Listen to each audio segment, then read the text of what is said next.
บายดีมื้อนี้ไอ้นุกเดินทางลงจากสิงห์บุรีไปหานครหลวงจันทร์เนาะโดยผ่านเส้นทางสิงห์บุรีหาปากลายไปทางสนาคาม มุ่งหน้าไปสู่นครหลวงจันทร์จุดประสงค์การเดินทางมื้อนี้เนาะก็คือว่าไปร่วมรุ่นฉลองรุ่นครบรอบ35 ปีของโรงเรียนอุดมกองทัพเพียงไสเนาะ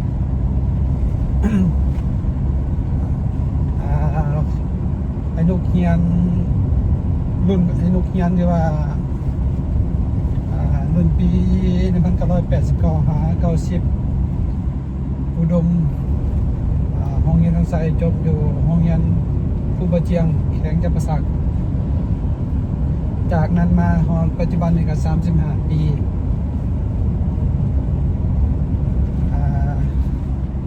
ภายหลังที่เรียนจบมาเนาะ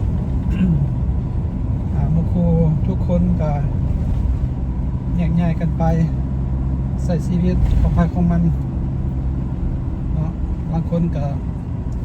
เป็นเจ้าเป็นนายบางคนก็ออกมาเฮ็ดธุรกิจออกมาเป็นประชาชนเอาแต่ความพอใจของแต่ละคนเนาะ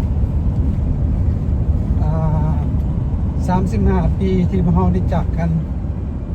35 ปีที่พวกเราสร้างเนื้อสร้างตัวมื้อนี้พวกเรามีนัดพบปะสังสรรค์เนาะหมู่เพื่อนที่เรียนจบรุ่นเดียวกันถือว่ามื้อนี้อนุก็ตื่นเต้นหลายเนาะสิได้พบหมู่ธรรมดานี่ก็มี200กว่าคน100 ปลายเลย200 กว่าคนอันนี้เองก็บ่จืดแต่ว่า ตามว่าเฮาได้ลงทะเบียนเนาะลงทะเบียนงานเลี้ยงสุดนี้คือว่ามีประมาณอยู่90 ปลาย500 คนเนาะคือว่าหลายพอสมควรในรุ่นเฮาก็ยังครบหน้าครบตากันหลายอยู่ งานพบปะครั้งนี้แหละแม่นดร.คำแสนเนาะนักธุรกิจหนุ่มเป็นเจ้าภาพสถานที่ที่ว่าจัดอยู่โรงเรียนนานาชาติเสียงสวรรค์อยู่หลัก11 เราจะไปเป้าหมายคืออยู่จุดนั้นเนาะงานสร้างสรรค์เทื่อนี้เราจะมี1แม่นสร้างลงทะเบียนเนาะ2มาแม่นสร้างกิจกรรมร่วมกันจากนั้นก็แม่นกินข้าวสามัคคีสร้างสรรค์หมู่เพื่อนเนาะพบปะโอ้รวมกันที่มหาได้พัดภาคจากกัน35 ปีก็ได้มาพบกันอีกครั้งหนึ่งไอ้นุก็ดีใจหลายที่ได้เห็นหมู่เพื่อนบางคนก็อาจจะบ่จือหน้าจำตาเนาะแต่ว่าผ่านการเข้ากลุ่มเห็นหน้าเห็นตาไอ้นุเองก็ยังจืออยู่จือใน100 ปลายคนนี่90 ปลายคน500 คนไอ้นุจือหมดทุกคนเนาะเขาเองก็จือหมดทุกคนแต่ว่าหมู่สิจือเฮาบ่เนาะเฒ่าไปแล้วชีวิตของคนก็คือนั่นนี่ล่ะพี่น้องเอ้ยตามกาลเวลา สังขารไปเนาะบางคนก็เฮ็ดเวียกหนักบางคนก็เฮ็ดเวียกสบายบางคนก็หังมีบางคนก็ยากจนแดเนาะขึ้นมาแต่ทุกคนแต่บ่เฮาบ่ก้าวไกลเรื่องชีวิตเรื่องฐานะทุกคนที่เป็นหมู่กันเนาะถึงว่าจะร่ำจะรวยถึงว่าจะเป็นเจ้าเป็นนายถึงว่าจะเป็นประชาชนเฮาก็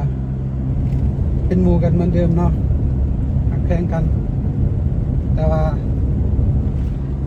จะถือโอกาสนี้เป็นการมาอวดอ้างแบบกำลังมีเดี๋ยวมาอวดอ้างฐานะยศศักดิ์บรรดาศักดิ์ตำแหน่งตัวเองเนาะเพื่ออวดอ้างให้หมู่ครูอันนี้คือสิบ่มีเนาะถ้าว่ามีเองมีหนูเองก็คือสิบ่มีหยังสิไปอวดอ้างหมู่เพราะว่าเฮาก็เป็นประชาชน ขอนำหมู่เด้อหมู่ทุกคนจะสวัสดีกันเนาะ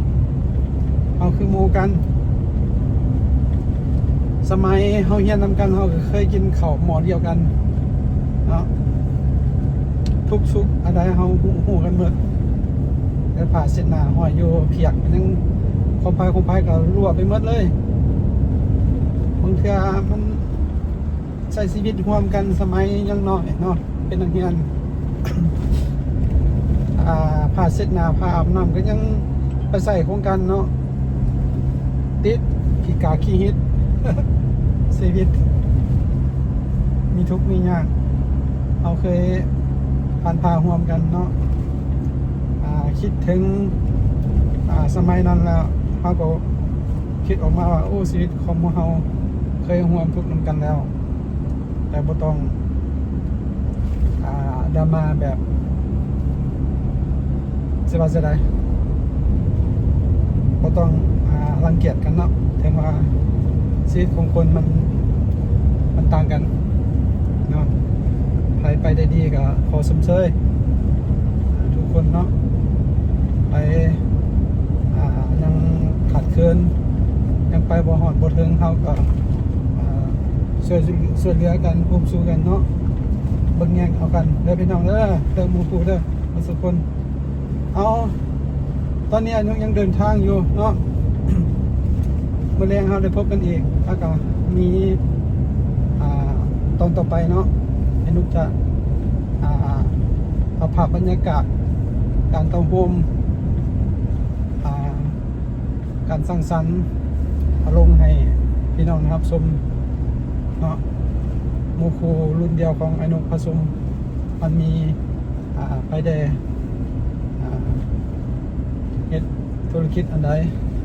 เป็นเจ้าเป็นนายในใดเนาะไอ้ลูกจะเอาภาพบรรยากาศการพบปะสังสรรค์ท่านเอามาให้พี่น้องได้เบิ่งอีกวันหนึ่งเนาะส่วนนี้ไอ้นุกยังเดินทางอยู่แต่ขอบรรยายการเดินทางของไอ้นุกไว้สำนี้ก่อนเนาะขอบคุณก่อนอีกขอบใจ